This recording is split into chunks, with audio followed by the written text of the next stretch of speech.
So when I look at things, I don't just look at what's out there because everything is out there. I try to figure out what's going to be useful to me or useful to lots of other people, customers, friends, if it's, just something, that kind of thing. I'm looking for who's it going to be useful to and why. I want to be able to justify that.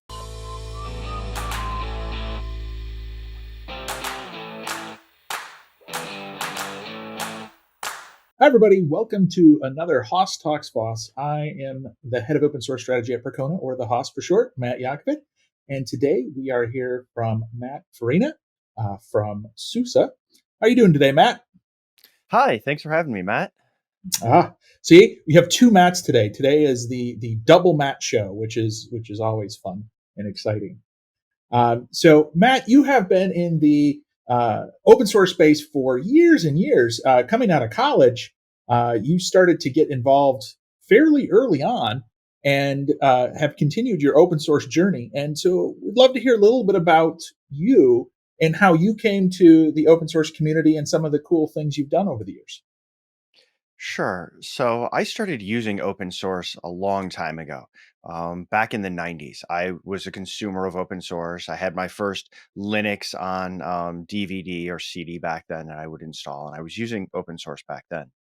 But after college, and I went to college to get an electrical engineering degree because I wanted to know how software ran on chips. That Oh, just fascinated me. that's an How, unusual what was start, happening? right? Because people don't necessarily start with electrical engineering for a software career. Well, I started actually writing software back in elementary school. And so by that point of writing software for all those years, I really had this hankering. What was going on underneath? What was happening in the hardware? How did it work? And so I came out of college with an electrical engineering degree, and I ended up going to work at General Dynamics doing military, systems. And I was doing electrical engineering work. I worked in diagnostics and testability engineering, which is how to basically figure out something failed so it can be easily repaired. Um, that's where I ended up. And I ended up working first on some of the older vehicles and diagnosing things, which was one of the best and most educational experiences of my life. And that's because I had to get outside of my own head. About half of that job had me paired with an end user, a guy who actually had to fix stuff and deal with vehicles. And I just had to sit there with him and go through stuff, take notes, correct things, learn from this guy who had all this knowledge. And I really grew to respect who the end users were and their vantage point. And I think that's something that's carried with me throughout everything because I had to learn to get out of my own head and get out of my way and listen to others. Um, And that's but yeah, that's an interesting start. And not to interrupt, but my career started at early on in the database space, and I remember being at Penske Logistics, and one of the activities that they did was have you do ride-alongs in trucks to see how the truck drivers would use your logistics stuff as well. So a very similar story in the early days. and I think it's really valuable to know what people are doing with your stuff because um, that just teaches you so much about that environment. And if you're just making it up as you go, it can quite often be different from what somebody's really doing with it. Yeah, definitely. So from Um, that, you kind of dove into a bit of a different role where you started to yeah, do more development work. software. Yeah. So So I was working on hardware stuff and I ended up working on new hardware stuff. And in the military design cycle, it takes years to get something to market. Um, and I am entirely impatient. And I learned software, save, compile, run. It was beautiful. It was fast. You can ship like that, right? yeah, It oh, was yeah. great. I couldn't handle not shipping quickly. So I first went to a software group in there, but then I ended up switching to, during that time, I started doing open source. I had a friend who was doing websites. He needed a platform to do. First, we started off with some small libraries. Um, and that was right around the time WordPress and Drupal were becoming big. And we ended up on Drupal because it offered more flexibility. And at first, I was consuming Drupal. And then I got into large scale contributions, new modules, new add-ons to Drupal, and then Drupal itself I ended up working on. And that was really my big leap into contributing at scale. Before that, it was little things here and there I'd contribute. That's really when I invested in one thing and started to contribute. And that community taught me a lot about what it meant to be a good contributor, right? Code, reviews. Reviews is a huge thing. Just writing code and throwing it at somebody and expecting they're just going to pick it up, that doesn't work. Giving good reviews to others and helping them grow in that, that's useful. Getting up and speaking and teaching others how to do things, which makes them better contributors. That community taught me so much about not just writing code, but everything involved in contributing and maintaining that software. And it's interesting because when we talk about contributions, there's often a misconception around contributions that it's code only. And there's so much else. You mentioned speaking, you mentioned mentoring, you mentioned, reviews and doing different activities that are so valuable to projects that a lot of people minimize, but they're really, really important. Yeah, they're very valuable, and even if you're not a maintainer, you can jump in and you can give code review feedback if you know little things that they expect and what they like, and that makes a change request, pull request, patch, whatever you're working on, better when a maintainer does get around to it because it's been well formed for them. That feedback that they just have to give out all the time, they don't have to because somebody else has helped that, and that helps you get further along in your contribution life and all of this stuff.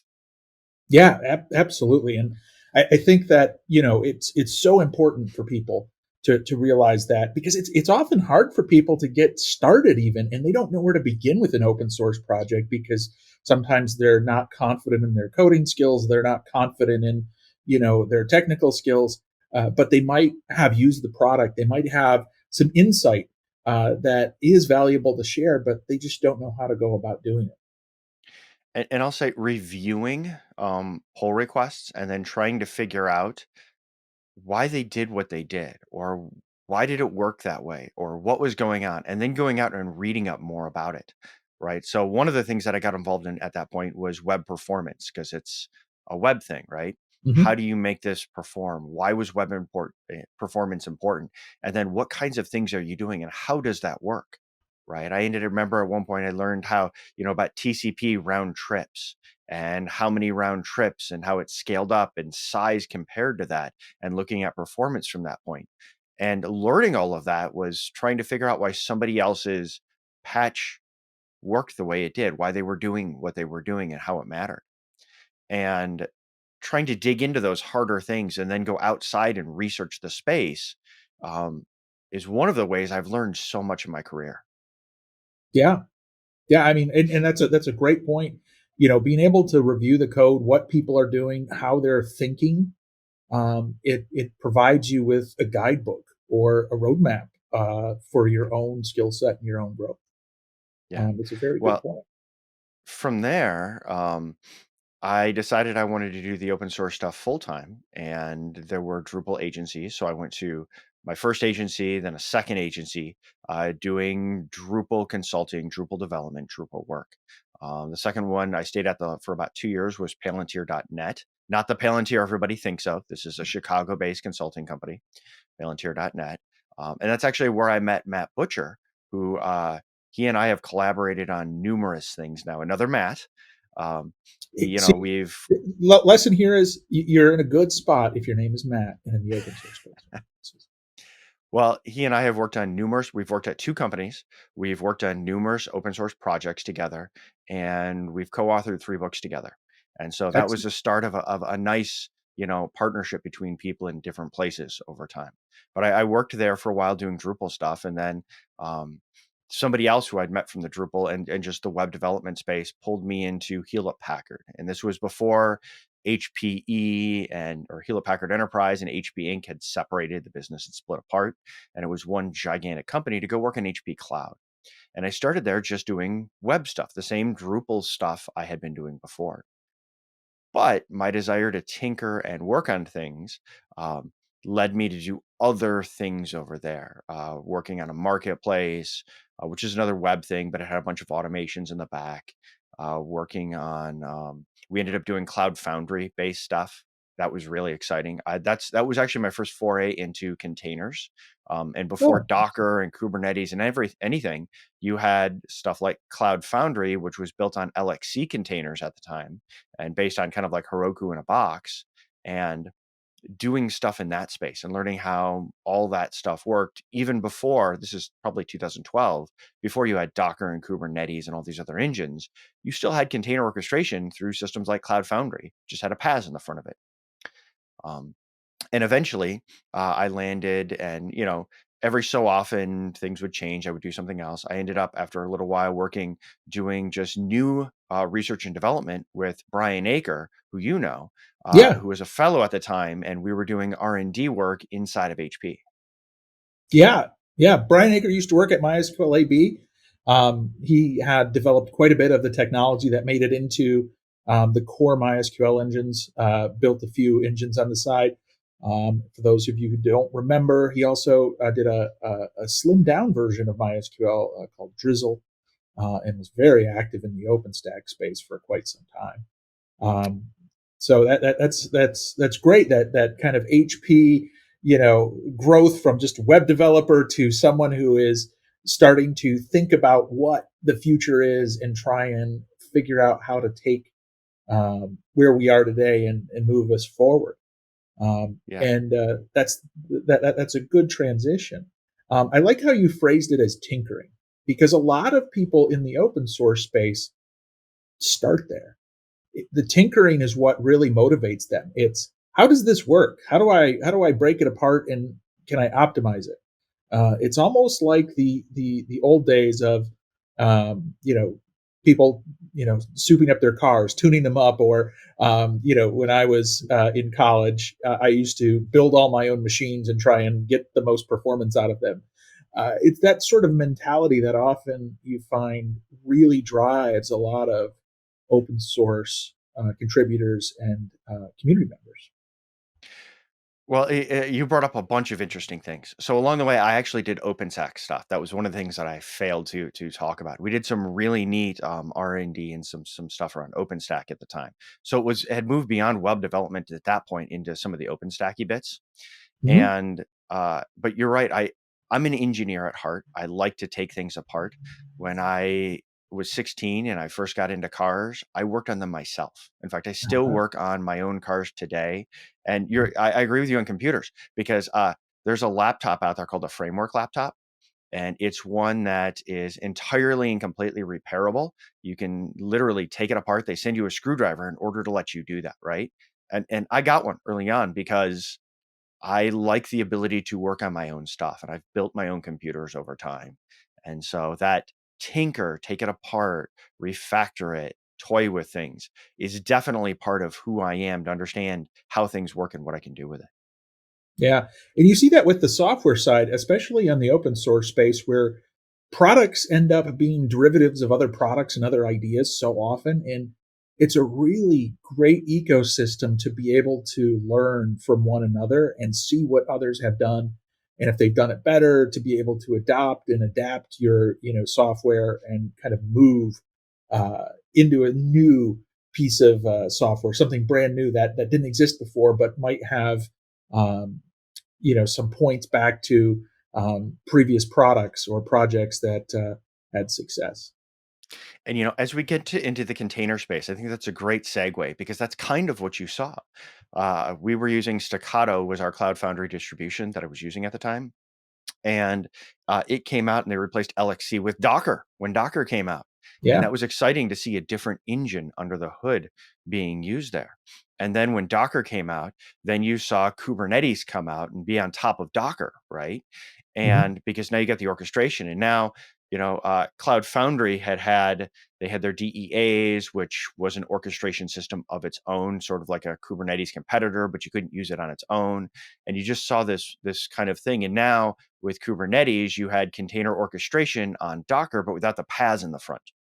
And early on, we saw it, and Brian saw it, and others, that Kubernetes was going to be the big thing, kind of the Linux of the container orchestration space, or the cluster or data center operating system space. If you see a bunch of machines as one system you schedule across, And we saw this, and so we invested heavily in it.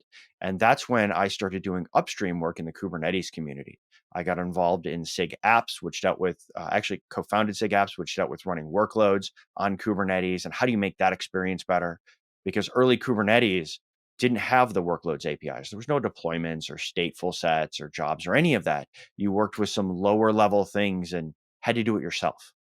And there weren't a lot of tools you could use around the space initially. There was no package manager or none of it. And so I got involved in SIG apps. I spent a little time co-chairing SIG architecture along the way, but that's when I got involved in that kind of Kubernetes space.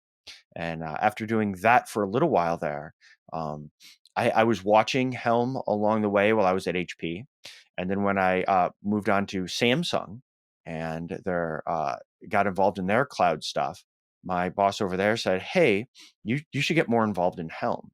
And Helm's the package manager for Kubernetes. And that's when I got involved in Helm and started doing stuff there. Now I was, doing lots of open source, piecing things together, building solutions along the way. But that's when I got really big into Helm, that package manager, which was actually started by Matt Butcher, the other Matt we had talked about before, because he and I along the way have done lots of things. Like one of the other projects we did was Glide, which was a package manager for the Go programming language before Go modules and all of that. And so that was our second package manager that I got to work on with him together. Oh, very cool. Yeah, and I mean, I think that you know, getting early on in one of these projects gives you a lot of ability to help guide and have input. In those early days, as you're talking about, some of the new technologies that are starting to evolve, um, you know, how did you kind of pick directions, like as part of that team, as you were starting to get more involved and start doing contributions? How would you come up with what to work on next? What piqued your interest? What things kind of like, oh, this is really interesting, I want to dive into this? So when I look at things, I don't just look at what's out there because everything is out there. I try to figure out what's going to be useful to me or useful to lots of other people, customers, friends, if it's, just something, that kind of thing. I'm looking for who's it going to be useful to and why. I want to be able to justify that. Right. And so when I was looking at the different container orchestration systems, I said, okay, there's a few useful ones. But on top of that usefulness, who's already got the mind share? Who's got kind of the marketing, the voice, right? Because it's more than just building something useful. People got to know about it. They've got to know how to use it. And so that's what kind of led me to Kubernetes. And when there were multiple package managers, that's what kind of led me to Helm. I could kind of see how it was being crafted to be useful and how there was that voice behind it that was telling people and they were hearing and wanted it. And so I look for those things when it comes to these larger projects. And that was a big thing for me along the way in picking those. So that led you to Rancher, eventually Suse, which bought Rancher, Yes, and, yes. and and now you work on Rancher at Suse. Is that correct? Sort of. It's sort of correct. So I left Samsung to go to Rancher before it was pulled in, but Rancher going into SUSE had already been announced, so I knew Okay. what I was getting myself into. And so I joined Rancher, and then it came into SUSE. And I originally came in to continue a lot of the open source contributions because Rancher wanted to help contribute more to open source. But then Sheng Liang, the CEO of Rancher, who's the president of E&I over at SUSE, of engineering and innovation at SUSE, said, "Hey, I've got ideas of things we want to R&D." And he started pulling me into some of the new things we wanted to create because as Rancher came in, and it was kind of this known Kubernetes cluster management system where you can manage lots of clusters, and we've had iterations. Rancher had worked on other things as well. We saw Rio, which is now Archive. We had K3S, and Longhorn. Some other things came up alongside that have turned out to be really useful. And we had ideas on more of this. And they said, let's go do this. And so I got pulled into some of the new stuff we decided to start working on. And I think the first thing that he hit me up on was Rancher Desktop, which isn't Rancher on your desktop. It's local Kubernetes cluster on your desktop, and it's container management on your desktop, all wrapped up as a desktop app that can run. We originally thought we're going to go after Windows and Mac, and now it's Windows, Mac, and Linux. But it's a desktop app for Kubernetes and container management. And that's what I got pulled into after being there about a month and a half, just getting on board, doing my contributions. Let's go do something new. Well, and that's exciting, though, right? I mean, uh, coming from that tinker mentality, it's often good to have the freedom and the creativity to go try new things and try and innovate. And so that R&D type mentality is something that is it's great when you're allowed to do it. A lot of companies end up forced to just kind of maintain and keep stable. So having that innovation is really a good opportunity. Yeah, and at first when when we chatted about it, I walked away from that and went, "Oh boy," because it had been more than 15 years since I'd worked on a desktop app, Oh and yeah. the space had changed so much. And at the time, it was Windows desktop, and now we're talking multiple environments. And so I had to go learn that whole tech stack. I knew Kubernetes, I knew how to run it and on my desktop just through terminals and things like that and VMs, but how do I make it an easy to use app? And how do I even build a desktop app? So it was a lot of early tinkering and learning technologies and piecing them together. It's like somebody saying, go build a car and you've never done one before. And you're like, okay, well, I know how engines work. I know how, there's body panels over here. How do I fab body pan? You had to go learn all that stuff around desktop apps. And so there was a lot of onboarding and learning that early on and trying to piece together proof of concepts, learned what worked, what didn't, until we got to where we are today, where we're past a 1.0 and we've got multiple environments and an easy to use app.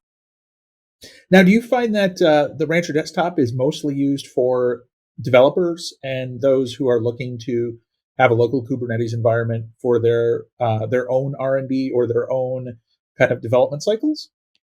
Yeah, and that's kind of what we figured it would be.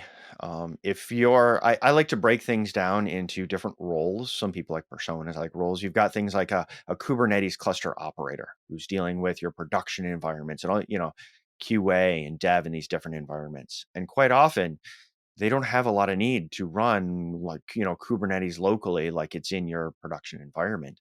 Where they have a need is tools to help them manage those environments wherever they are, Mhm. right?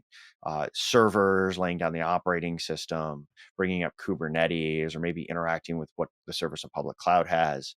And that's really Rancher's sweet spot. And then there are people who are taking others' applications or taking applications and packaging them up so they run in Kubernetes and they run as containers, right? And you see lots of cases where it's not your own application you're doing that. If you take MySQL, Maria, Postgres, Mongo, any of these, and you've got to package it up to run it yourself, you're taking somebody else's code and material and quite often having to go get it to run. And so you've got that role. And then you got the role of the actual application developer who's writing their own code and they want to just have it running Kubernetes. And they're developing locally. They want to, have that inner loop where, save, see how it works, go make more changes, save, compile, or maybe just refresh, see how it works. And so you've got that model there. They know it's going to be in Kubernetes or it's going to be in containers. So how do I test to make that work? And you kind of got those roles. And that other role is where we went after with Rancher Desktop. Mm. Yeah, and I mean, you mentioned that different use cases. And obviously, where I work, we're all about the databases. We're all about the stateful Yeah. applications, which classically has not been a sweet spot for containers or Kubernetes. Um, and there's been a lot of work over the last few years to get towards that. And we've been working with the data on Kubernetes community, but that is a difficult space often because the application development paradigm around microservices, around how apps are being built today, these cloud native apps, it doesn't always fit into what databases need to um, do in order to maintain that state and maintain consistency, which is it's been an interesting challenge. It Um, really is, and for a lot of application developers, what they love is the fact that they can go grab a Helm chart and install a database, or they can go grab an operator and have it handle the database for them, and then they just work on this stateless business logic, and the hard part, state, is somebody else's problem. yeah, yeah, and that presents a challenge. And I think we've started to see many new companies start to crop up in the open source or open source compatible space, if you will, where you're building these cloud native databases that are built on heavy clustering to try and make it as seamless as possible. So, I mean, there's a lot of innovation around that space as well. But from a Kubernetes perspective, one of the things that I've often um, I don't know if I would say fret or I've thought about the number of different um, ways or a number of different packages, number of different flavors of Kubernetes, depending on which cloud provider you're on, might be a little bit different than another cloud provider. Everybody has their own little ways of um, doing things, and that makes it challenging. Now, it's great that from an open source perspective, people are able to adopt, but it does make it a little more challenging to get consistency. And I know the CNCF is doing quite a bit about that. And I know you're on the Technical Oversight Committee there. So, what is the Technical Oversight Committee? And maybe tell us about some of the things happening over at the CNCF. So I was recently elected to the Technical Oversight Committee. And so I have become quite vocal over there, Huh? mostly as a project maintainer, and I'm generally a vocal person. I'll tell you what I think, uh, for better or worse. And the TOC kind of oversees the projects, but not in the sense of we're going to tell projects what to do or how to do things. We oversee each open source project that's in the Cloud Native Computing Foundation, the CNCF. And the CNCF is uh, underneath the Linux Foundation, right? It's a sub Mhm. foundation of the Linux Foundation. And each project is self-governing, and they don't all have the same governance. And the Technical Oversight Committee kind of oversees the landscape of projects that are actually joining it, the criteria for them to advance along the way from a sandbox to incubating to graduated, if projects need to be archived. Um, they'll evaluate new projects coming in to see, is this a good project fit? They'll give guidance to projects. We've now created technical advisory groups, tags that are working on papers and guidance to try to help projects and people kind of navigate the space. While each project is self governing, we're there to try to help them along, give them guidance, and set targets for them, right? As they're going along, what kind of things would we like to see out of them that they don't do today? And maybe set some of those as goals, and not just for individual projects, for all the projects collectively to think about. But at the same time, we've set up an environment where we're not trying to make a king out of one project or another. We are happy to have two projects in the CNCF that directly compete with each other. Let the market decide and those kinds of things. We very much act as a technical facilitator. Mm, okay. Okay. And um, that enables you to kind of see some of the things that might be coming down the pipeline, right? If you're looking at different projects, maybe what you want to include or what might be interesting to get involved with CNCF. I'm curious, what new things do you see coming in the future here in this space that kind of excites you or gets you really curious? I would say it's a very hard thing that we're getting into, but it's interesting, and that's edge. You Mm, so often you think of yeah. cloud computing, you think of public clouds, or even if you go back to OpenStack, people tried to set up public clouds with it. There are some that are like that, but many of them ran as their own private clouds or their own private data centers with public cloud-like features. And that's even where Kubernetes had a lot of its strong spot. But now we're seeing it start to get smaller and smaller, and more people talking about edge and proposing projects who either directly say edge, like there's a CNCF project called KubeEdge, right? Or there's K3S, which is a Kubernetes sandbox project that came out of Rancher and It's a kind of a smaller pared down distribution of Kubernetes that uses less resources. And you see people talking about using that in more edge scenarios as you get away from that nice connectivity. Like K3S offers all the images it needs in just one pack you can download for its air gapped images, because it knows there's these places with poor connectivity or no connectivity you may need it. And you see more things. There's Cube Edge in the CNCF that are directly saying, hey, this is edge. And so I see that as a big thing. And so those same ideas you took to the large public clouds and data centers, you now see people trying to take to these really small environments so you can manage your workloads and run the same things in the same way. Yeah, and I think that's something that as we've advanced in the technology space, um, there's a insatiable demand for more data and more real time access to it, which has driven a lot of that desire to keep things out there. So think about how many devices, IoT devices, are out there. I mean, heck, my daughter's toothbrush reports back to a web app that tells her if she brushed her teeth, enough, right? And like, you think like what?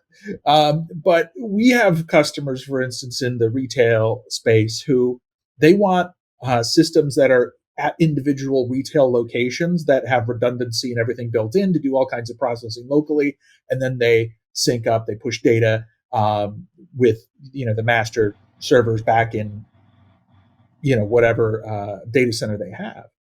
And I think that's a very um, classic model when you talk about distributed systems to have different locations. But now we've taken it to the nth degree because everyone's phone has so much data on it. Everyone's devices, my refrigerator, my laundry, all these different things have little bits of data, and being able to access them, do processing on them, is often something people want. And the ability to build those systems in a way that are resilient and will handle outages is critically important. So I do definitely see a lot of that desire for more information on the edge, more redundancy, but it does bring up kind of an interesting problem, which is instead of dealing with managing and maintaining just a few systems, now you've got thousands, or even tens of thousands.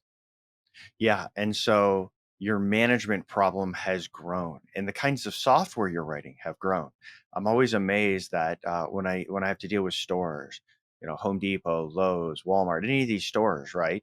And they've got all these locations, thousands of locations. And I can go to their website and I can find out what's in stock at a particular store because Mm-hmm. they've got the inventory management.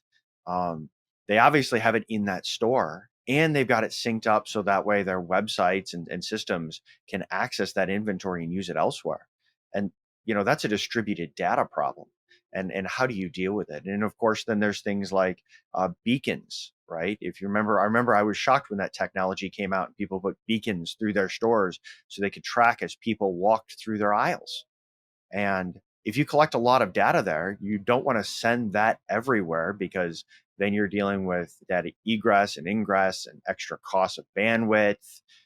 There's a lot of data to move around. And so there was a concept I learned a while ago called data gravity. And you want to process where your data is at, and where your data is at kind of pulls in your compute. And so being able to do more of that at your edge location so you can work stuff out without having to move it is very useful. I mean, that's been Apple's bread and butter with the iPhone, right? They put these neural engines and chips in there so they can do more of the processing locally instead of sending it back to their data centers. And they say, they do it in the name of privacy quite often, but it also has to do with things like bandwidth and moving data around and tracking all of that. And so it's interesting to see this becomes a large distributed systems problem, but it does mean there's a call for more um, management and computing power out at those edge locations. Yeah, I mean, yeah, it is a shift, and it is something that we have to get used to. I think it's um, I think it presents a lot of challenges. You mentioned privacy. That's one that we often don't. Well, we think a lot about, but I don't think we realize how much data is out there and how many people have it. right? And you mentioned, walking through stores and being able to be tracked. I mean, there's quite a few different data points, and it's hard to sometimes secure all the different systems, let alone troubleshoot them. So I think that there's a lot of effort that is coming out to try and manage and secure the herd, if you will, of systems. Right. And I think that that's one of the interesting things working for SUSE. We've got a group that does Edge now, right? It's one of the things we go after, and you can go read it in our marketing material. It's one of our things we chase after. And SUSE is a German company headquartered out of Germany, and so privacy and the EU laws on privacy and all this stuff has been. Uh, since I joined, I didn't even realize it's all taken into very careful consideration along the way with what we do, and those conversations happen and we look at it because that's a natural part of that culture coming out of there. And so when I think of Edge now and I think of those things, privacy comes to mind because so many of my great coworkers have kind of reminded me over time about those angles and the different laws and the implications and how that applies to situations, because they've just so long thought about it. Yeah, and I think being the global um, world that we are, and how we all do business that transcends borders, you're often restricted to what the laws and privacy of some of the more strict countries or regions are, because you are crossing boundaries, and the EU has done a good job with GDPR, and with some of the privacy laws. I know the US is starting to try and catch up with some of theirs, but it's more state by state. So there is quite a bit of emphasis there to keep people's data private. I mean, for the most part, I think people want their data kept private and secure. They want to be able to get what they need whenever they need it, and make sure it's you know always available. And I think if you hit all those three, people are happy. Yeah. So I think that those are important uh, topics there. Now you mentioned what's going on at SUSE. I'm interested. You mentioned some of the Rancher desktop. What are some of the other exciting things that you might have been working on, or that the team has been putting out? One of the other ones is we have something called the base container images. So SLE is our Linux distro. Hmm. Um, and it's known for being very, very secure, right? When a vulnerability comes out, we typically release the fix for it at about the same time the vulnerability is made available to the world, right? We're really on top of it. It's a highly secure enterprise distribution. And when it comes to container images, though, we've recently come out with the base container images, and they come in things like just a very minimal thing on the bottom, uh, where you just have that Linux distro with your base system library, so it's not a scratch container. You can get them with builder runtime tools like Node.js or the Go programming language, and there's a flavor of those. And what I find really interesting about these is they update, and you can get updates for them at the same cadence with things like CVEs and stuff like that. You can regular SLE for.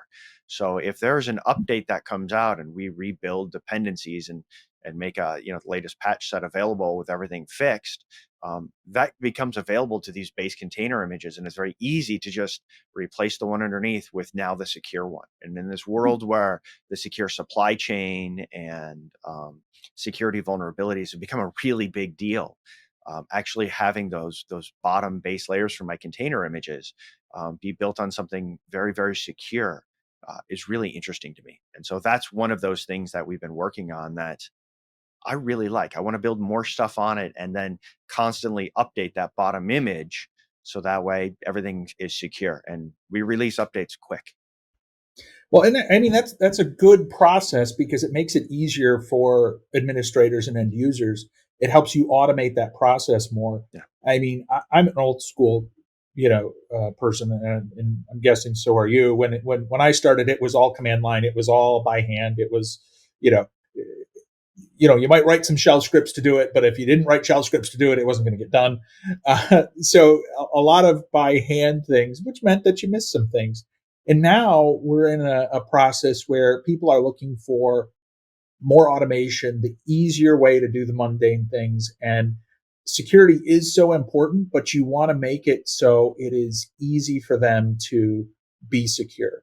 They don't Yeah. have to jump through hoops. They don't have to potentially miss a step or keep something that's vulnerable. And quite frankly, there's a lot of people who are running technology they don't understand. So if things do have the ability to auto update or keep things up to date, it's better for everyone.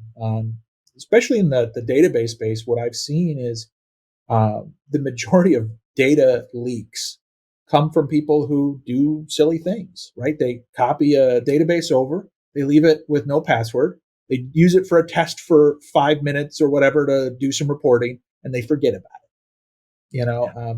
So anything we can do to secure the systems easier, I think, is going to benefit everyone because we spent a lot of time and effort making technology more accessible for everyone. Yeah. And thinking of security gets me into another one of the things we're working on. It's a project called Warden. And it's an admission controller for Kubernetes, but it's got an Hmm. interesting twist to it over some of the things like Gatekeeper and some of the stuff in the CNCF today. And that's you can write your policies in pretty much whatever language you want, including turning complete languages, and you compile it to WebAssembly. And it uses Oh, WebAssembly as the standard component that it runs. And so all of these languages, everybody jumping on board WebAssembly, which is kind of a really fascinating thing that a lot of it's being developed to run outside of the web and other infrastructure places, is the key component there. And so anything that compiles to WebAssembly, Python, I think you can even take PHP these days and compile it to WebAssembly, can be used to write your policies. But it does allow you to write policies in things like Rego and some of the existing ways, or take those policies, turn them into WebAssembly and use those as well. And so it's a policy engine. And if you're using PSPs today in Kubernetes, which are going away, or some of this other stuff, you can actually use this as your policy engine. And so if you need to write policies for Kubernetes and you're already a Go shop or a Rust shop, you can just use those same languages you use today and that's very do cool. Kubernetes policies. Yeah. Yeah. And Well, I think Matt. WebAssembly is a big thing. So that's Oh, coming. yeah, and I think I've seen it really grow in popularity over the last few years. Yeah. So, I mean, I definitely think that um, people are looking for new ways to to solve old problems more efficiently, and leverage the resources and code that they already have. So, I think WebAssembly does help with that. Well, Matt, I wanted to thank you for coming out and chatting with me today, giving us a little bit about your background, telling us some of the cool things that are happening over at SUSE. Um, you know, as things progress, if there's something interesting you want to talk about, a new trend, anything, feel free to reach out to us. Will But do. we do appreciate having you. Thanks for having me. This was fun. All righty.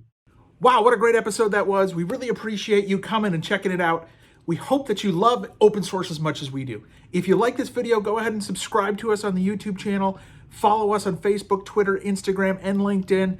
And of course, tune in to next week's episode. We really appreciate you coming and talking open source with us.